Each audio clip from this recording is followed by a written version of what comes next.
You are listening to Lesson 4, Chapter 1 of Form 5 History. Cameroon General Education.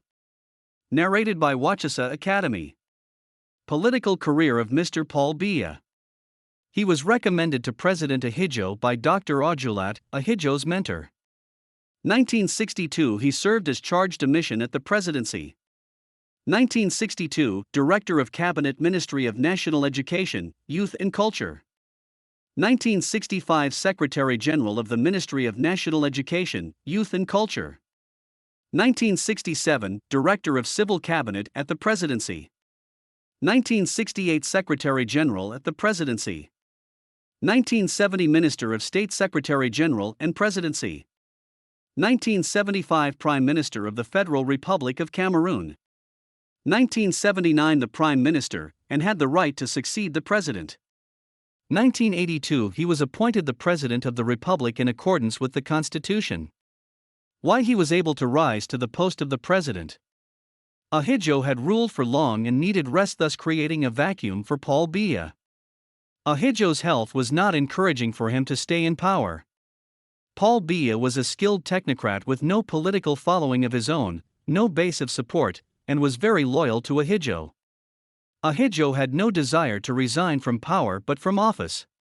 Paul Biya's Christian and Southern background also helped him because Ahidjo felt it would be unwise and against regional balance which he had been president to allow another Muslim and Northerner to succeed him.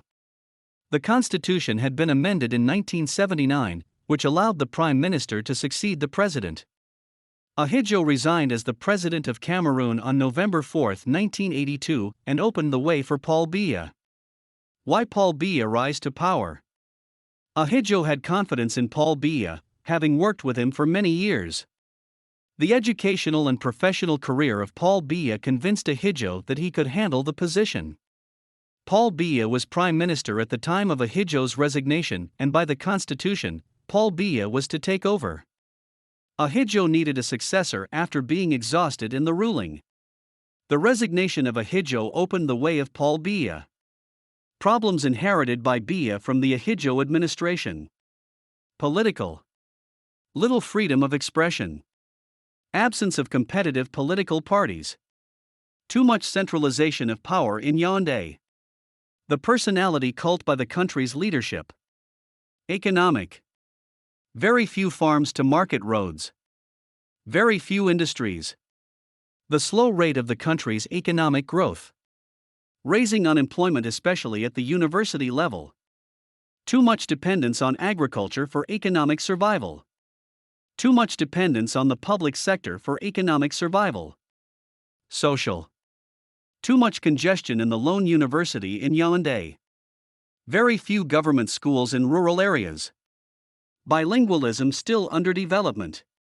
Deteriorating health facilities and infrastructures. There was no national television station in the country.